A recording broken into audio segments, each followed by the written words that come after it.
नमस्कार, मैं रविंद्र कुमार। आप देखना शुरू कर चुके हैं बेनिफिट टीवी न्यूज। जैसे कि आप जानते हैं, देश की राजनीतिक में कई तरह के मुद्दे अभी तैरते नजर आ रहे हैं। तमाम मुद्दों पे चर्चा करने के लिए हमारे साथ कुछ मेहमान अतिथि जुड़ चुके हैं और हम बहुत सारे मुद्दों पे बातचीत करेंगे। फिलहाल हम यूजीसी से शुरू करते हैं और नगीना जी से बात करते हैं। सर, यूजीसी का मुद्दा बड़ा गरमाया हुआ है, क्या कुछ कहना चाहिए? देखिए, आपके चैनल के माध्यम से हम बताना चाहते हैं कि यूजीसी पूरे देश के एससी, एसटी, ओबीसी के लिए बहुत वाइटल मुद्दा है। ये यूजीसी बहुत पहले लागू होनी चाहिए थी जी। लेकिन सरकार ने इसको दोहरी नीति अपना करके जो भारत सरकार है लागू किया है। सिर्फ पिछड़ों को इसमें ऐड किया है ताकि हम वाहवाही लूटें।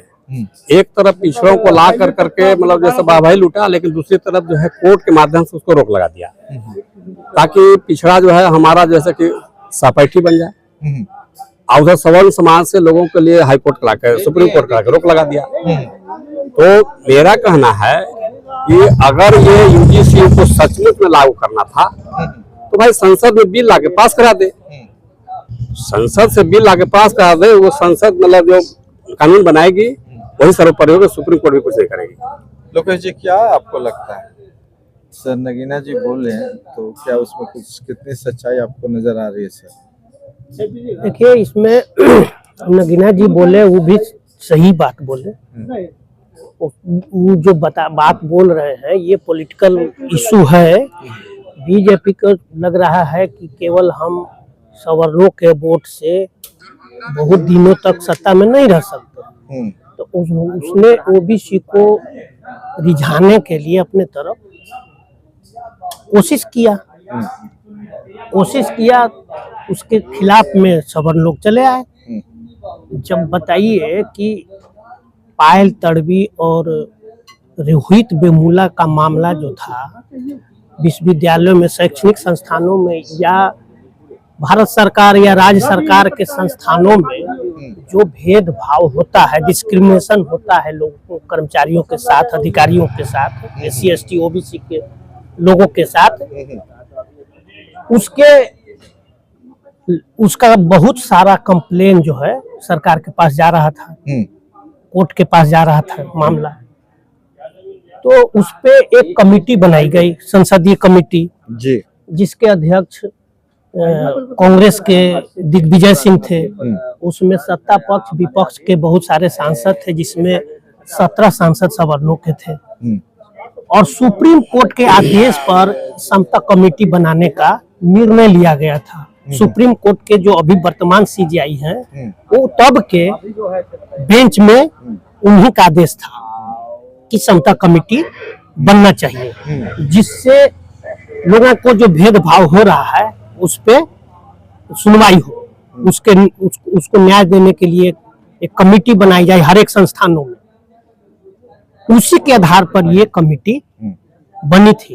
जो कमेटी बनी तो जो भेदभाव करने वाले लोग थे उनके पेट में दर्द हो गया कि अब तो हम छना जाएंगे, हम चिन्हित हो जाएंगे। और जो हम इंटरव्यू में, जैसे अभी विश्वविद्यालय, दिल्ली विश्वविद्यालय में असिस्टेंट प्रोफेसर और लेक्चरर की बहाली हुई, उसमें जनरल कैटेगरी के सारे पदों को भर दिया गया और ओबीसी, एससी, एसटी के जो पद थे उसको नॉट फाउंड सुटेबल करके वैकेंट छोड़ दिया गया, तो सीट खाली रह गया। तो जो दबे कुचले वंचित लोग हैं उनको वहां पहुंचने से रोका जा रहा है।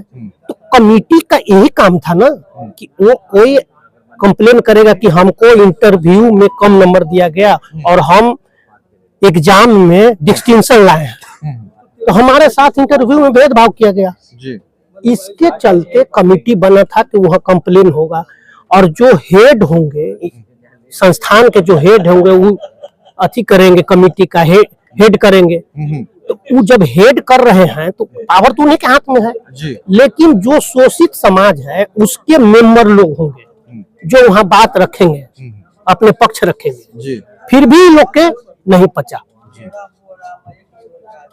तो साफ है कि वो लोग नहीं चाहते हैं कि ये लोग आगे आए। नगीना जी, सवाल आपसे है कि जब सुप्रीम कोर्ट में जो बात गई तो वहां पे कहा गया कि कानून का दुरुपयोग हो सकता है, तो क्या आपके जहन में किस तरह का विचार है?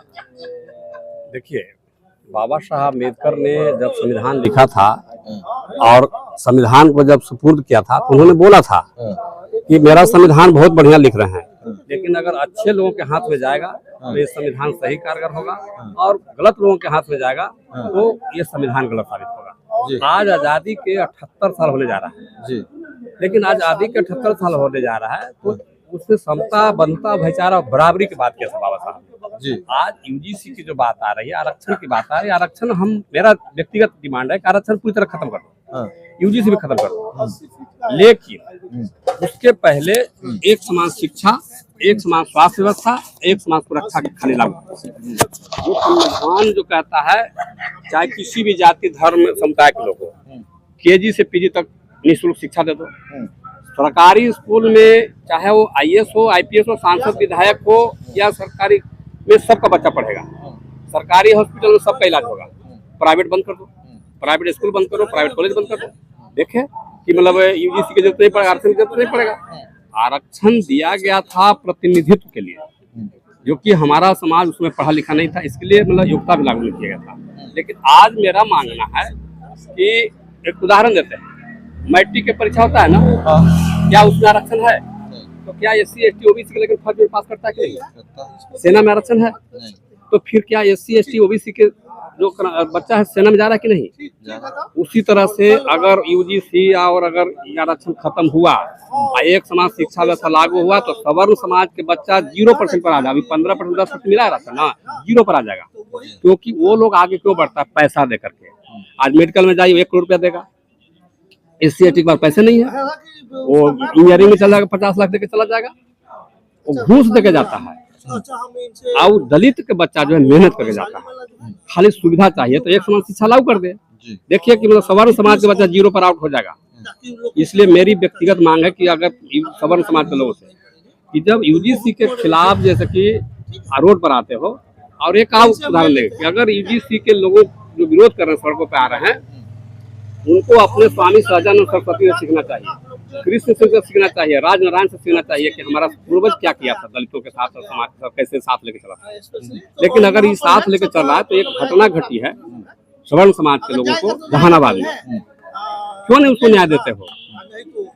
यूजीसी के रोड पर आ गए हो, लेकिन बहन बेटी के साथ जो मतलब जो घटनाएं घट गई, जो घटनाएं घट करके उसको दफा दफा किया, उस पर क्यों नहीं आ रहे हो? एक दलित महिला कुछ बोल दिया था, एक कोई राजद की थी शायद कोई सारिका पासवान, वो कुछ बोल दिया था, उसके लिए बहुत से लोग जैसे गलत गलत बातें बोली थी।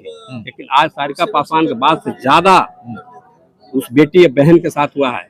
बिहार की बेटी, कहते हैं बिहार की बेटी है, तो क्या जहानाबाद कलवर्ती बिहार की बेटी नहीं थी? उसके लिए न्याय के लिए तुमने क्या किया? सब तो पायल पहन करके, चूड़ी पहन के थमथमा रहा है। कोई कहता है कि हम भारत सरकार है, कोई कहता है कि हम बिहार सरकार है, यहाँ तक कोई कहता है हम छोटे सरकार हैं, कोई कहता है कि हम जैसे कि मतलब देश के दशा दुशा बदलते हैं।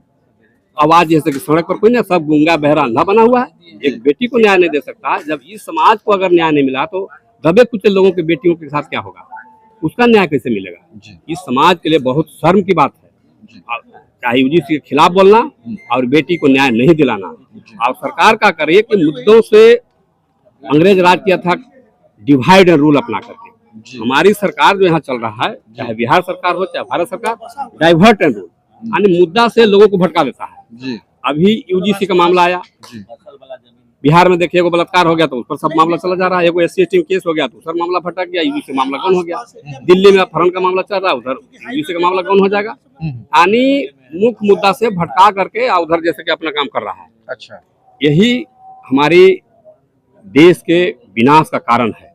अगर मैं कहता हूं कि अगर संविधान में जो बाबा साहब लिखा है, सिर्फ 1 महीना या 1 साल ईमानदारी से संविधान के तहत जो है लागू कर दे संविधान, 1 साल के लिए, देखिए भारत सोने का चिड़िया बन जाता है कि नहीं। लोकेश जी, हम बात करेंगे कि नई शिक्षा नीति जो आई है उसके बारे में, हो सकता है आपको जानकारी है, क्या जानकारी है उसके विषय में? देखिए, नई शिक्षा नीति जो मनुवादी व्यवस्था था जी, पूर्व में जी, अंग्रेज अंग्रेज और मुगल के पहले जो मनुवादी व्यवस्था था उसी को पुनर्स्थापित करने के लिए ये नई शिक्षा लाई गई। क्योंकि अब डायरेक्ट रूप से आप किसी को पढ़ने से रोक नहीं सकते। उसको क्या है कि महीन तरीके से उसको उच्च शिक्षा में जाने से वंचित समाज को रोकने का प्रयास है। आपको 6 क्लास के बाद आपको स्किल का अथी किया जाएगा। आपको वहाँ सिखाया जाएगा कि इससे आप डॉक्टर, इंजीनियर, प्रोफेसर, जज, कलेक्टर बन के क्या करोगे, तुमको रोजगार नहीं चाहिए। तो यहाँ छठा के बाद में अथी खुरपी पकड़ने का काम सीखो, हसुआ पकड़ने का काम सीखो, हथौड़ी चलाने का काम सीखो, प्लम्बिंग का काम सीखो, वायरिंग का काम सीखो।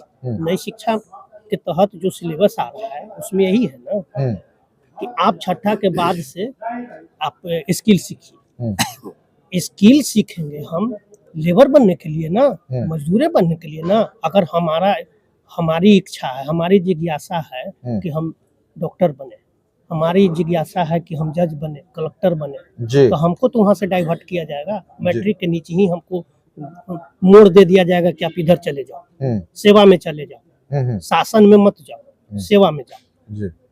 यही है नई शिक्षा नीति स्पष्ट रूप से। इसका मतलब जनता पर क्या इफेक्ट पड़ेगा? जनता पर इफेक्ट आएगा कि अभी जो जनता प्रगतिशील वंचित समाज प्रगतिशील की ओर जा रहा था उसको फिर से शूद्र की ओर पहुंचाया जा रहा है। अच्छा, शूद्र बनाया जा रहा है। शूद्र का काम सेवा करना, खेती करो, पशुपालन करो, कुम्हार का काम करो, चर्मकार का काम करो, शासकों के लिए व्यवस्था बनाओ, सेवा दो, और क्या। यही है मूल रूप से जी। तो अभी जैसे देखिए उसमें भी सरकार जो अभी वर्तमान सरकार है वो बिहार में कुछ इंडस्ट्री लगना शुरू हुआ तो क्या किया, अभी 14 गो प्लांट है बिहार में अथी का, क्या बोलते हैं, इथेनॉल का। अच्छा, मक्का और जो अनाज था, मक्का था या जो एक्स्ट्रा अनाज था उससे इथेनॉल बनाया जाता था जी, या शराब बनाया जाता है, डिस्टिलरी। तो डिस्टिलरी तो यहाँ बंद है, इथेनॉल था। केंद्र सरकार ने अमेरिका से ट्रेड डील करने के लिए बिहार के 14 जो इथेनॉल प्लांट है उसका कोटा एग्रीमेंट हुआ था 2022 में कि जितना उत्पादन करेगा फैक्ट्री उतना इथेनॉल का खरीद भारत के जो तेल विपणन कंपनी है तीनों चारों वो खरीदेगा। क्योंकि पब्लिक में तो उसका कोई बाजार नहीं है, कोई आवश्यकता नहीं है, तो सारे तेल विपणन कंपनियों को खरीदना था। तो अक्टूबर से 2025 के अक्टूबर से उसका कोटा घटा के आधा कर दिया। अच्छा, तो जिस 14 प्लांट में करीब 500 पर प्लांट इम्प्लाई खट रहा था उसका कैपेसिटी घटा देने से लेबर को छटनी करेगा। अब फैक्ट्री मालिक बोल रहा है कि हमने 250 करोड़ रुपया लगाया है इस प्लांट पे, हमको बैंक का EMI देना पड़ता है कर्जा लेके, और जमीन बियाडा दिया है उसका हमको EMI देना, किराया देना पड़ता है, तो हमको मुनाफा जब हमको होगा ही नहीं, हम 50% ही हम प्रोडक्शन कर पाएंगे तो हम इम्प्लाई को कहाँ से देंगे वेतन? जी जी। तो इम्प्लाई तो अब छटेगा जी।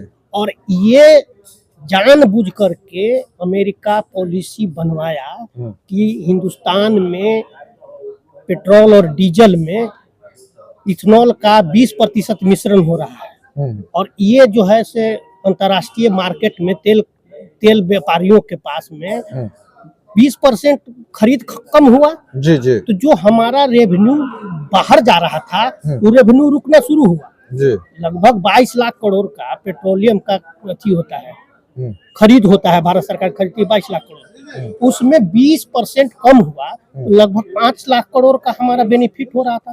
वो 5 लाख करोड़ मेरा राजस्व जो था उस देश में रुक रहा था जिसमें जनता में जा रहा था, उसको डाइल्यूट करने के लिए और अमेरिका के किसानों का फसल जो है मक्का, सोयाबीन और तमाम तरह के सूखे अनाज और डेयरी प्रोडक्ट को लाने के लिए यहाँ उद्योगपतियों को और यहाँ की इंडस्ट्री को डाइल्यूट किया जा रहा है, खत्म किया जा रहा है। आप बताइए 5 साल में अमेरिका से 500 अरब डॉलर का व्यापार का समझौता हो रहा है।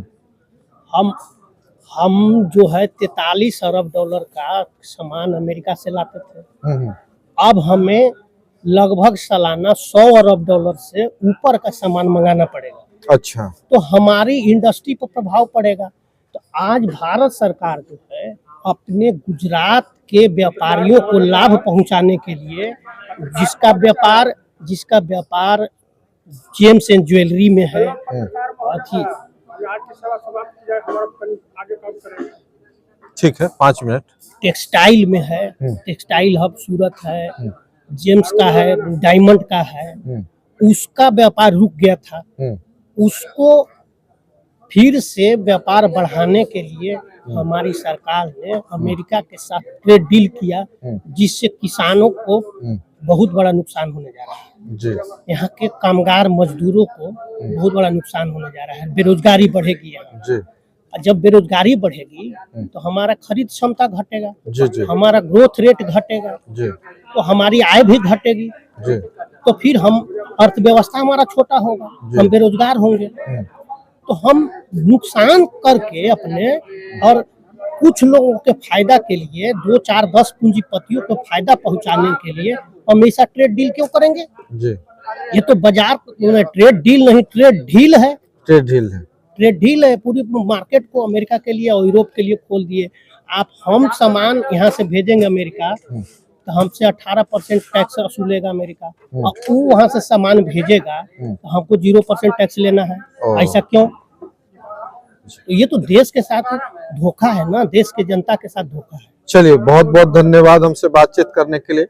बात अधूरी है लेकिन बात बहुत महत्वपूर्ण है, जरूर इसको सुनिएगा, समझिएगा, क्योंकि समय की पाबंदी होती है हर चीज में। तो हम लोग ज्यादा समय नहीं लेते हुए हम अगले वीडियो में आपको विस्तार से पूरे ट्रेड के बारे में और यूजीसी के बारे में या देश और दुनिया के तमाम जो खबरें हैं, जो अब कोई मीडिया या कोई यूट्यूब चैनल नहीं दिखाता हो, उस तरह के खबरें हम आपको दिखाएंगे। उस तरह की बातें जो अंदर की बातें हैं वो हमारे पास बहुत विशेषज्ञ लोग हैं हर विषय के, वो टोटल चीज आपको बताएंगे और टोटल चीज समझाएंगे कि आखिर देश और दुनिया में क्या हो रहा। तमाम बातों आप कैसा लगा जरूर कमेंट करके बताएं, ज्यादा से ज्यादा लोगों तक पहुंचाने का प्रयास करें।